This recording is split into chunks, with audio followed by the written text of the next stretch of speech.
pull back the curtain on politics and policy and address pressing issues that confront the African American community. I'm your host, Ebony McMorris, White House correspondent for American Urban Radio Networks, and I am here joined with America's foremost civil rights leader, Reverend Al Sharpton, host of MSNBC's Politics Nation, the Al Sharpton Show on Sirius XM, and also president of the National Action Network. Rev, welcome back. How are you? I'm great, Ebony. Good to be with you. Absolutely. Especially during this month, I'm happy to be with you because in a month where we are really honoring Dr. Martin Luther King Jr.'s legacy. And you have a policy lunch that's going to be happening, breakfast that's going to be happening in Harlem. You also, tomorrow on King's birthday, are going to be hosting a breakfast in Washington, D.C. And all this before the big rally and march that is happening on the day of inauguration, but it is also MLK Day. And the biggest question, which we always ask around this time, is where do we go from here? Well, I think that what we must do is must respond in mass to what we're facing. Yes, tomorrow on Dr. King's actual birthday, we're having the breakfast that we would usually have on the holiday. But because the holiday is inauguration day, we figure we do the march that day and the breakfast tomorrow. Hakeem Jeffries and other members of Congress will be there. And we're going to talk about how we deal with voter protection. We're only 3 or 4 seats away from the midterm elections, which is only next year. They're starting to raise money now. How we deal with that and how we deal with, they have targeted DEI. President-elect Donald Trump has said he's coming in, taking DEI out.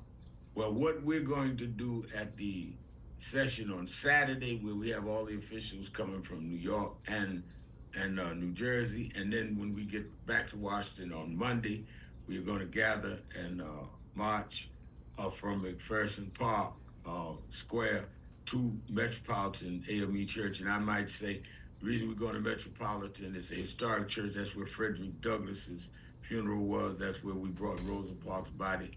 And we're going to stand on that sacred ground.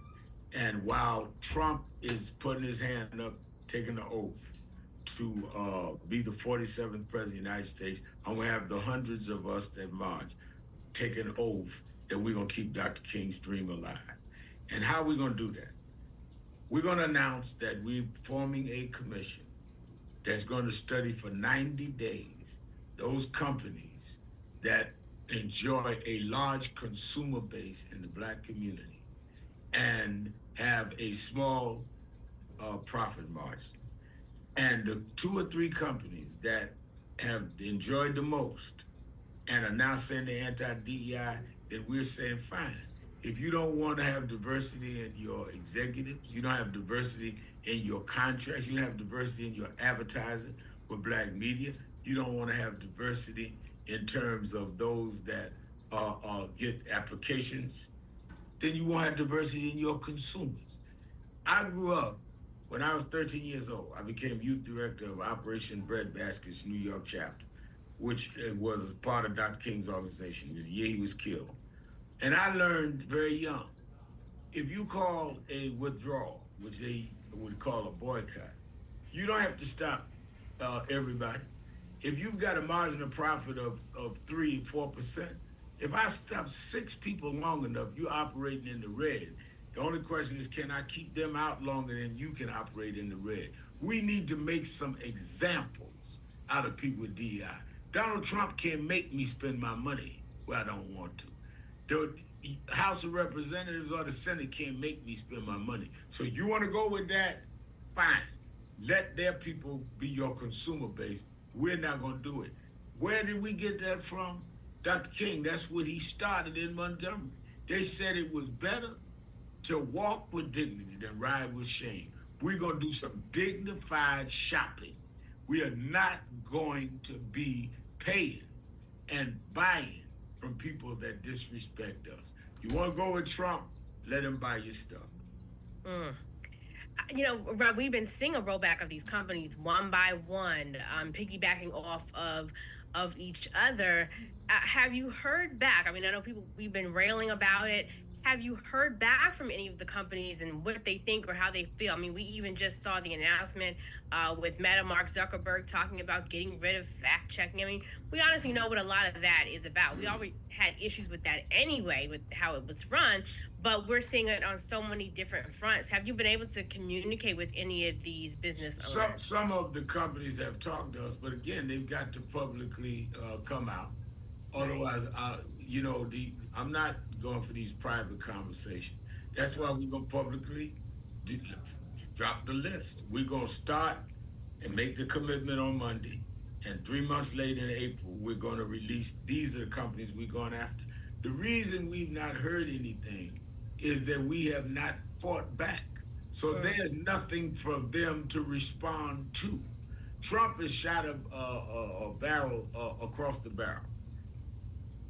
We've not shot back.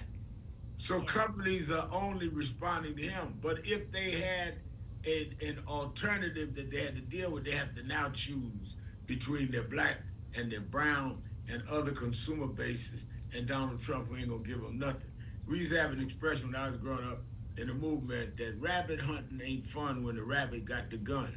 If the bear or the hunter was running up in them trees and the rabbit was laying up there waiting with a rifle, they'd stop, they'd go hunt something else. We Mm. need to say, okay, fine, bam, we got the gun now. Now what you gonna do? We've Absolutely. not given them nothing to respond to. Mm. You know, you bring up diversity, equity, and inclusion.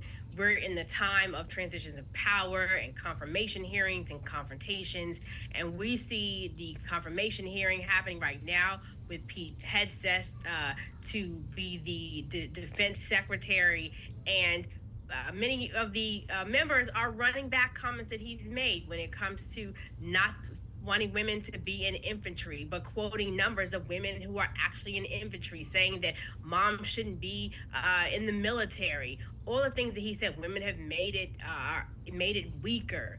And now he's, when I say backpedaling, it is almost if he doesn't even remember saying the words or the book that he wrote that includes some of these words. And in it, he also made some type of connection to where he felt like standards were being lower when it comes to gender and race. This is someone who Trump has tapped to be our defense secretary. Trump has been very open and blatant that he's gonna put people in that share his disregard for having diversity and taking down the walls that stop people that are able from getting their proper place. They're trying to act like when I heard Hegseth saying we need to deal with merit. We always had merit. Law prevented our merit from being considered. There were segregation laws. This wasn't no custom. It wasn't no. My mother was born and raised in Dothan, Alabama. I was born and raised in Brooklyn, New York. She did not go to certain schools because of a custom. She did not sit in the back of the bus because of the culture. It was the law. And the law must compensate for what the law did. And all of this nonsense about, well, I ain't no slaves alive. Slaves, my mama had to deal with Jim Crow. Yeah. She couldn't help me with some schooling because she couldn't go to school. We ain't talking about 100 years ago. We talking about right now. And but the way to take the bass out their voice is to Mm. start pulling out dollars. That's what Dr. King taught us. That's the only thing that's going to move it out. I think that when we look at what is happening in the U.S. right now, on one end we see fires burning Right. California. They just announced that there's another fire that is happening that is started up there. And this and you got one of them saying there was DEI firefighting. They I don't was go- know who it is, but they blame it on black folks. we have that on one side. The other side, we got snow in Atlanta. And every time I turn the news, I'm like, it is like one side of this earth is just cold to things, the other one it is burning. And I feel like it is so synonymous about what we are seeing as we come to this transition of power.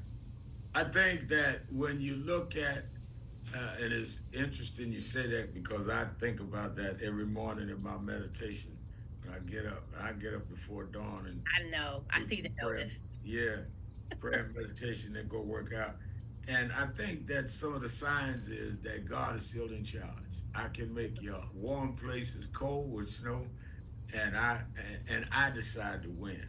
And Mm, that message to me is that if we stand up, God will hold us up. God is still in charge. And I think that the way that the United States government has poisoned the earth is you're reaping what you sowed. mm. This climate change is real. What we're seeing is real. We're seeing the Celsius at a level we've never seen before. And this is causing the shift in weather because we have violated the nature like we're gods. And God is God. And I think that we will suffer until we start respecting the natural order that God has given us. But the respect is not there. They are trying to blame it on Mayor Karen Bass. This black woman. I mean, from everything from the budgets, things that she couldn't control, things. I mean, it is. I think what we also need, and you let me know what you think on this, is the targeting, even more so. We've seen it before, targeting of black leadership, targeting of Democrats, even more as we go forth in this season, just like we're already seeing when it comes to this fire. I've seen people bring up Katrina and say, "Well, Katrina was a little different. Things they couldn't control this." I mean, it is really sad and sick. Some of the many of the all of the MAGA efforts that seem like get more headwind than the truth, Rev. I think that when you look at the fact that they're going to blame Mayor Karen Bass for cuts in some of the services that she did not do. That she was in Ghana for legitimately the swearing in of a new president and headed right back. It reminds me of people during President Obama's tenure that said that they were against Obamacare but loved the Affordable Care Act. I mean, just always scapegoating somebody. What Karen Bass is going through is an absolute insult to the intelligence of people. But it is also the cross we have to bear. And we've stood by people in the past wrongly singled out and wrongly criticized. We must stand by Karen Bass. Mm. As we move forward, coming getting closer to this transition, we saw President Biden. I'm going to talk about his legacy for a second. He just announced another major milestone in student debt relief. His administration canceled more loans for more than 500. They've done for more than 5 million Americans, including 150,000 borrowers. That was just approved just days ago. So he just a few more days left. What do you think when reflecting on the this Biden administration? I think that Joe Biden and Vice President Kamala Harris probably has the best civil rights record I can remember. He put a black woman on the Supreme Court, put a black woman who is the first woman and black woman to be vice president. He, in the Inflation Reduction Act, made sure that blacks were included. We sat and met with him and dealt with that. The same with the infrastructure bill. He made sure that it covered our communities. He put trillions of dollars in black educational facilities, including billions in HBCU. And I think that when you look at the fact that he has appointed more blacks and more black women to the federal courts, it will take decades for them to try to uproot that. So the student debt loan disproportionately helps our community. And he did it.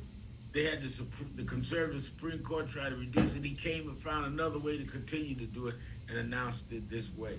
So I think that history will be kind to Joe Biden and Kamala Harris. And I think that we should thank them.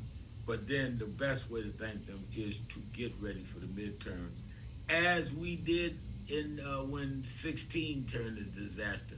We came back in 18 and took the House, and we can come back in 26 and correct the course that we're at present. Absolutely. Rap, thank you so much. Before I go, what are some things that you think I always like to know? What do you think some things people need to pay attention to that we may not be paying attention to at this time? I think we should pay attention to the fact that President elect Donald Trump is coming in declaring war on us with DEI. He has no major position in his cabinet with blacks. All the black men, they were talking about we'd do better under Trump. Well, why aren't y'all in the cabinet? You got the HUD guy, who we always had the HUD guy. So I think that we need to look at what we're seeing Mm, and understand that he is not going to do anything for us and never was. He was there for years. He didn't do anything. Under George Floyd, under when George Floyd happened, he was president. Breonna Taylor, he was president. Ahmaud Arbery, he was president. Did nothing. He'll do nothing now. The question is, are we going to stand up and do it ourselves? absolutely.